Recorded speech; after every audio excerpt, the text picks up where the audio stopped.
Hello बच्चों, success academy में आपका स्वागत है।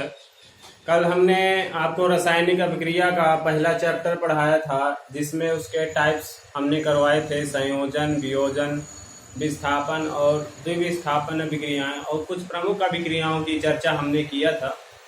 आज हम उसी के आगे कुछ एक अभिक्रिया और भी रह गई थी, रेडॉक्स अभिक्रिया। इसके आगे चर्चा करते हैं हम। तो रेडॉक्स अभिक्रिया पढ़ेंगे।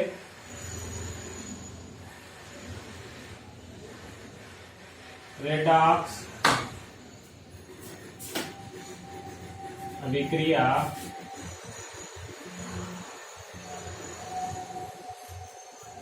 ऐसी अभिक्रिया जिसमें ऑक्सीकरण एवं अपचयन दोनों होता है, वह होती है रेडॉक्स अभिक्रिया। यानी कि इस पे क्या होगा, ऑक्सीकरण और अपचयन दोनों होता है। ऑक्सीकरण भी होगा और साथ में अपचयन भी होता है।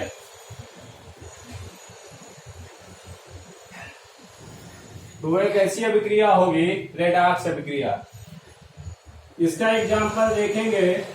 जैसे CuO प्लस H2 हमने कर दिया, ये बनेगा Cu प्लस H2O बनेगा। यहां पर देखिए,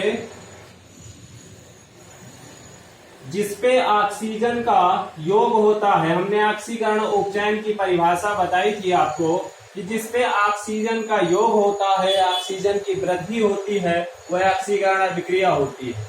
यहाँ पर देखिए, हाइड्रोजन अभी सिंगल है, इसके बाद क्या हो जाता है, ऑक्सीजन के साथ जुड़ जाता है। यहाँ पर क्या हो रहा है, ऑक्सीजन का योग हो रहा है, ऑक्सीजन जुड़ रहा है। यहाँ पर क्या हो जाएगा, उपचयन हो जाएगा, या फिर कह सकते हो ऑक्सीकरण हो जाएगा। और दूसरा क्या है कि यहाँ पर ऑक्सीजन पहले किसी के साथ जुड़ा था और क्या हो रहा है, अब ह्रास हो रहा है। यहाँ पर क्या होगा, आपका अपचयन होगा। क्योंकि एक उदाहरण है रेडॉक्स अभिक्रिया का। दूसरा उदाहरण देखिए। जैसे जिंक ऑक्साइड है, और जिंक ऑक्साइड की क्रिया जब हम कार्बन से करते हैं तो ये बन जाता है Cu प्लस Zn। यहां पर देखेंगे, जो एक कार्बन है, ये CO के साथ ऑक्सीजन की इसमें वृद्धि हो रही है। पहले कार्बन सिंगल था और इसके साथ ऑक्सीजन लग गया है, तो ऑक्सीजन की इसमें क्या हुई है, वृद्धि हुई है। तो ये क्या हो जाएगा, आपका उपचयन हो जाएगा। और यहाँ पर क्या हो रही है, ऑक्सीजन की कमी हो रही है, यहाँ पर क्या हो जाएगा, अपचयन हो जाएगा। ठीक है ना बच्चों।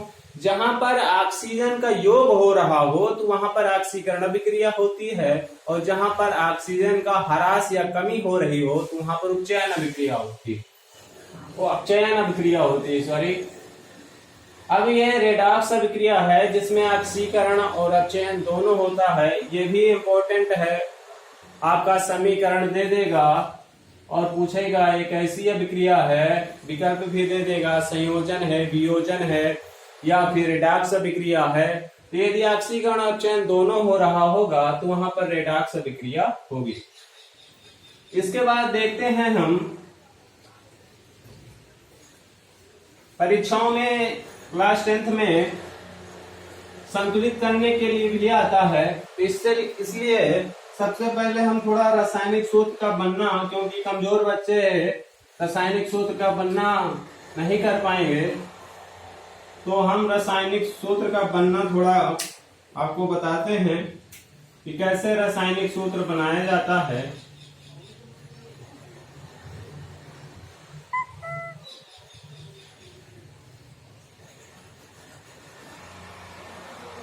रासायनिक सूत्र का बनना। रासायनिक सूत्र का देखिए, एक तरफ हम लिखेंगे आयन का नाम,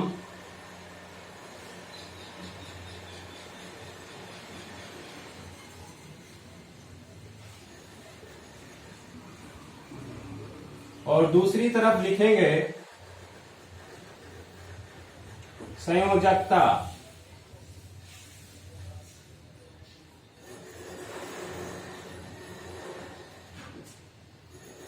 देखिए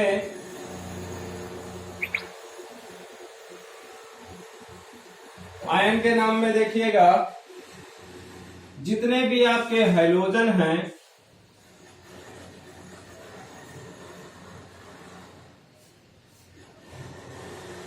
हाइड्रोजन फैमिली में आपका आता है फ्लोरीन है, क्लोरीन है, ब्रोमीन है और आयोडीन है। इन सभी की वैलेंसी क्या होती है? -1 होती है। क्या होती है? -1 होती है। नाइट्रेट की देखेंगे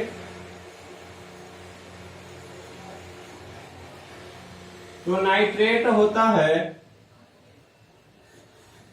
NO3 माइनस होता है नाइट्रेट। यहां पर कितनी हो जाएगी? ऐसे ही लिखें -1। नाइट्रेट जहां भी आ जाएगा उसकी वैलेंसी कितनी होगी? -1 होगी। सल्फेट क्या होता है?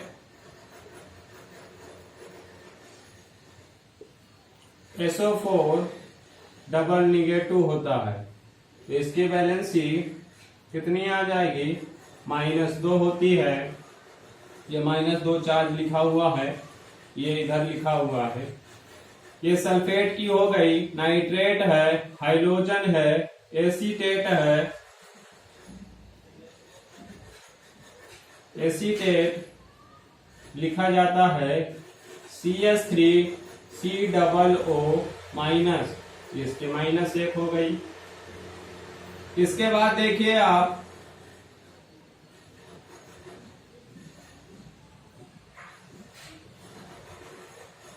साइनाइड है CN-, इसकी -1 हो गई।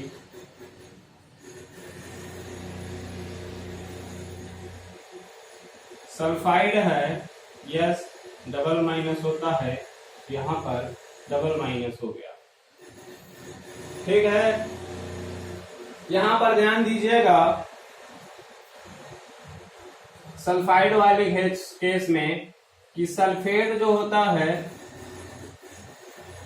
SO4 ये आपका डबल निगेटिव होता है सल्फेट। और जो सल्फाइड है थोड़ा थोड़ा अंतर है इस पे। ऊपर वाला क्या है आपका? सल्फेट है SO4 डबल निगेटिव होता है। सल्फाइड में क्या होगा? SO3 डबल निगेटिव होगा।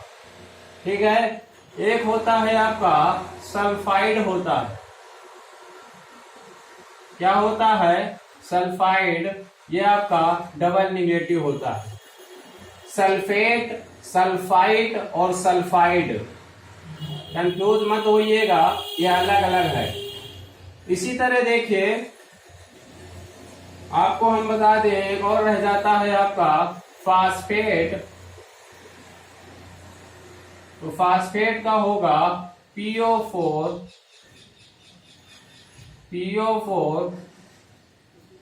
ट्रिपल निगेटिव कह सकते हैं या 3- कह सकते हैं। इसके बाद आपका जो मेन आ जाता है हाइड्रोक्साइड।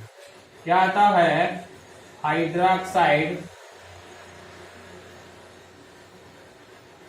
ये होता है OH-। इसको कोष्टक के अंदर इसलिए लिखा जाता है क्योंकि ऑक्सीजन और हाइड्रोजन अलग अलग दो एलिमेंट्स हैं, इसलिए इसको होल ट्वाइस में लिखते हैं। तो यहाँ पर OH- होता है। तो ये ज्यादातर सभी माइनस वाली बैलेंसी हो गई आपकी आयन का नाम। ठीक है, अब हम करेंगे प्लस वाले, पॉजिटिव चार्ज वाले।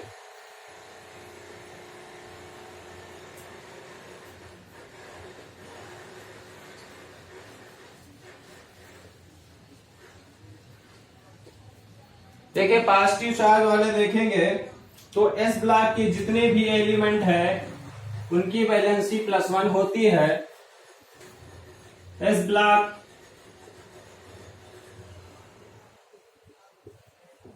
इस ब्लॉक के दो वर्ग होते हैं, एक फर्स्ट वर्ग और दूसरा सेकंड वर्ग, जिसमें लिथियम सोडियम फर्स्ट वर्ग में, potassium lithium sodium potassium Rb CS और फ्रांसियम। ये आपका लिथियम है, ये सोडियम है, ये पोटेशियम है, ये रुबिडियम है, ये सीजियम है और ये आपका फ्रांसियम है। इन सब की वैलेंसी क्या होती है? +1 +1 +1 +1। ध्यान रखिएगा। ट्रिक क्या है, ऊपर एक और आ जाता है, यहां पर हाइड्रोजन, ये फर्स्ट वर्ग का है और इसके बाद ये सेकंड वर्ग। तो ये है लीना की रब से फ्रेंडशिप, ऐसे इसकी ये ट्रिक है। इसके बाद देखेंगे बेटा मांगे कन्या सुंदर बाप रोए। इन सभी की वैलेंसी +2 होती है, +2 +2 +2 +2 +2 और +2। ध्यान रखिएगा +2। अब ये होती किस लिए है देखेंगे। जैसे सोडियम Na+ कैसे बना, तो सोडियम का जो परमाणु क्रमांक होता है, आपको सभी को कम से कम क्लास 10th वालों को 1 से 20 तक के सभी को परमाणु क्रमांक और परमाणु भार 20 तक के याद होने चाहिए। तो सोडियम का परमाणु क्रमांक 11 होता है। जब इसका इलेक्ट्रॉनिक विन्यास करेंगे तो 2 8 1 होता है और बाह्यतम कोश में 1 इलेक्ट्रॉन है। तो ये क्या है, स्थायी कक्षा। स्थायी कक्षा का मतलब क्या है, इसके बाह्यतम कोश में यदि 8 इलेक्ट्रॉन होंगे तो स्थायी कक्षा कहलाती है। तो ये क्या है, एक अतिरिक्त इलेक्ट्रॉन है। ये इलेक्ट्रॉन क्या कर सकता है, दान कर सकता है। इसीलिए क्या है, यहाँ पर ये पॉजिटिव चार्ज लगा देते हैं।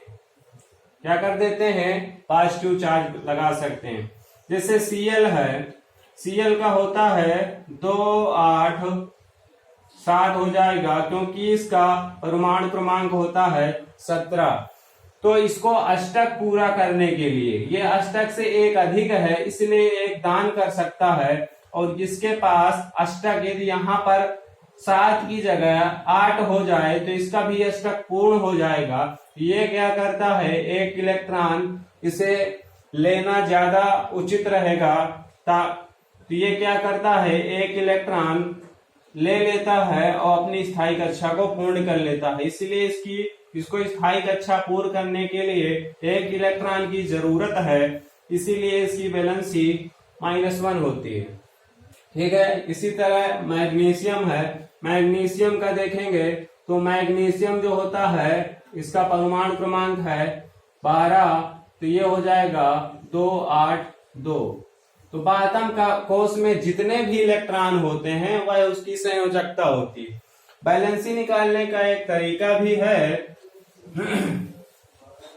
आपको बताते हैं। यदि बैलेंसी से यदि बाह्यतम कोश में 1 से लेकर 4 तक, 1 से लेकर 4 या 5 कह सकते हैं, 5 वाले की तो 3 और 5 भी होती है। 1 से लेकर यदि बाह्यतम कोश में, जैसे हमने लिखा था मैग्नीशियम का 2 8 और 1, तो ये है इसकी बाह्यतम कक्षा। बाह्यतम कोश में यदि 1 से 5 तक इलेक्ट्रॉन है तो वह उसकी संयोजकता वही होती है। यदि यहाँ पर 1 इलेक्ट्रॉन होगा तो उसकी वैलेंसी 1 होगी, 2 होगी तो 2 होगी वैलेंसी, 3 होगा तो 3 होगी, 4 होगा तो 4 होगी, यदि 5 होगा तो 5 भी हो सकती है और 3 भी हो सकती है। क्योंकि 5 उसके बाह्यतम कोश में है, इलेक्ट्रॉन है तो 5 हो सकती है और उसे अष्टक पूरा करने के लिए 3 इलेक्ट्रॉनों की जरूरत है, इसलिए 3 भी हो सकती है। यदि 5 से ज्यादा इलेक्ट्रॉन है तो बैलेंसी निकालने के लिए आपको क्या करना पड़ेगा, बैलेंसी निकालने के लिए 8 - n कर दीजिए। क्या करना है, 8 - n कर दीजिए। जैसे हमने क्लोरीन का बताया था, क्लोरीन के बाह्यतम कोश में 7 इलेक्ट्रॉन होते हैं, जैसे क्लोरीन का क्या है 17 है, ठीक है, तो 2 8 7 बनेगा। अब यहाँ पर बाह्यतम कोश में कितने इलेक्ट्रॉन हैं, तो 7 इलेक्ट्रॉन हैं, जो कि 5 से ज्यादा है, तो इसकी बैलेंसी निकालने के लिए क्या करना पड़ेगा, 8 में से 7 घटा देंगे तो कितना आ जाएगा, 1 आ जाएगा, ठीक है। और क्योंकि इसे इलेक्ट्रॉन एक ग्रहण करने की जरूरत है, इसलिए Cl की बैलेंसी क्या हो जाएगी, -1 हो जाएगी, ठीक है ना।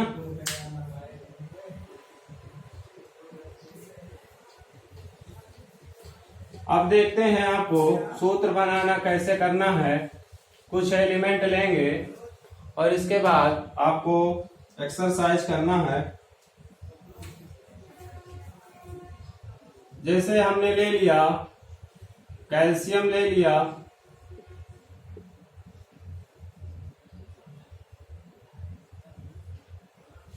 Calcium chloride. यदि आपसे कोई भी फार्मूला, यदि आपसे कोई कुछ पूछता है तो आप उसके संकेत को याद रखिए, उसकी बैलेंसी को याद रखिए और आगे क्या करना अभी मैं बता रहा हूं। कैल्शियम है तो कैल्शियम जो है इसकी बैलेंसी आप जब देखेंगे तो बेटा मांगे कन्या सुंदर, यानी कि डबल पॉजिटिव वाले में आ रहा है, इसमें आ रहा है डबल पॉजिटिव वाले में आ रहा है, तो इसकी बैलेंसी कितनी आ जाएगी, डबल प्लस। और क्लोराइड है तो ये Cl होता है, ये माइनस याद रखिए।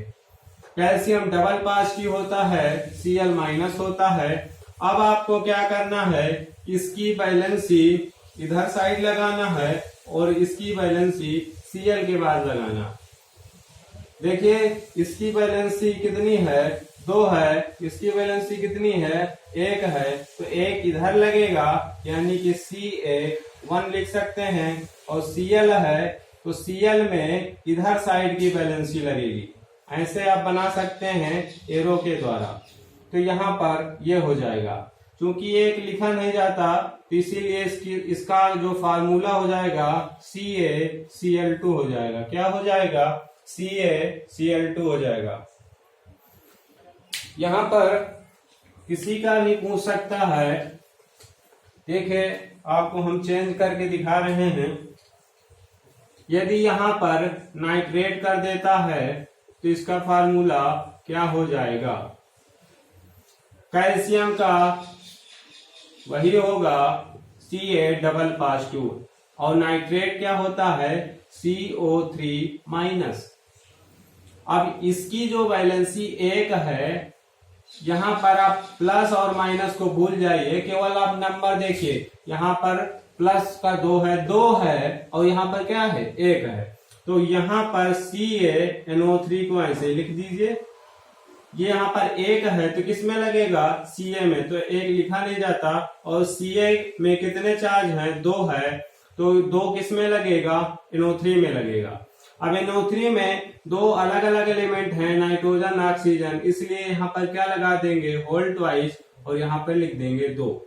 तो ये इसका रासायनिक सूत्र हो गया, ठीक है।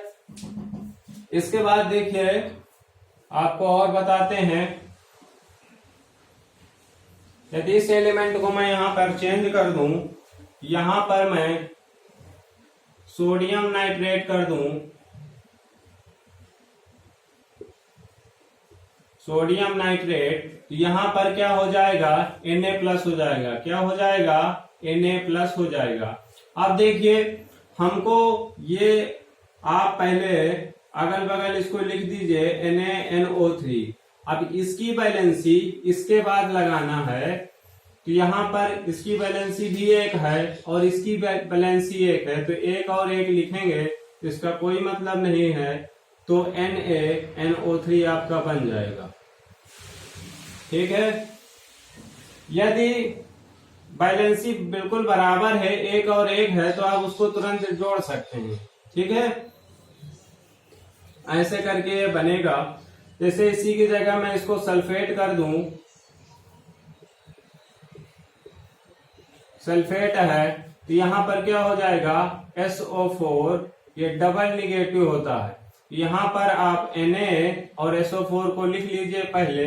इसकी वैलेंसी 2 है, Na के बाद लगेगी, लगा दीजिए। Na की वैलेंसी 1 है, SO4 के बाद लगा दीजिए। एक लिखा नहीं जाता, Na2SO4 आपका रासायनिक सूत्र हो जाएगा। ठीक है, और भी देखते हैं। एल्युमिनियम पे देखते हैं, एल्यूमिनियम सल्फेट। एल्युमिनियम की जो वैलेंसी होती है ये ट्रिपल पॉजिटिव होती है। कितनी होती है, ट्रिपल पॉजिटिव होती है। ये आपका बोरान फैमिली के अंतर्गत आता है, अभी मैं बताऊंगा। सल्फेट क्या होता है, SO4 डबल निगेटिव होता है। यहाँ पर आप Al और SO4 को लिख दीजिए। SO4 में कितना चार्ज है, 2 है, तो एल्युमिनियम के बाद लगा दीजिए। और एल्युमिनियम का जितना चार्ज है 3 है, तो SO4 के बाद लगा दीजिए। चूंकि सल्फर और ऑक्सीजन दो अलग अलग एलिमेंट हैं, आप इसको होल्ड वाइज लगा दीजिए और यहाँ पर थ्राइज हो जाएगा। तो ये हो जाएगा एल्युमिनियम SO4 का होल थ्राइज। इसे बोलने का तरीका क्या है, एल्युमिनियम SO4 का होल थ्राइज। यदि 2 होता है तो होल ट्वाइस कहते हैं, यदि 3 हो जाएगा तो होल थ्राइस कहते हैं। ठीक है, देखिए हम और आपको वैलेंसी बताते हैं प्लस वाली। यदि आपका बोरान फैमिली का होगा, थर्ड समूह या 13वें समूह का होगा, ये कार्बन फैमिली का है। यदि आपका थर्ड समूह का होगा तो यहां पर आ जाता है बाल गंगाधर तिलक। इसकी जितनी भी हैं, ये इसकी वैलेंसी कितनी हो जाएगी, 3 हो जाएगी। सबकी वैलेंसी कितनी हो जाएगी, 3 हो जाती। कार्बन है सीता जी कहें सुनो प्रभु। इनके तत्व का प्रयोग देखिए, ये क्या, ये कौन सा तत्व है, कार्बन है, ये सिलिकॉन है, ये जर्मेनियम है, ये क्या है, टिन है, और ये क्या है, लेड है। इनकी सबकी संयोजकता कितनी हो जाएगी, 4 होती। कितनी हो जाएगी, यहाँ पर ऊपर लिखा हुआ है 4 हो जाएगी। ये 5 है। नाइट्रोजन फैमिली आती है, इसमें देखिए आपको ट्रिक बताते हैं। नेपाल, पाकिस्तान, ऑस्ट्रेलिया,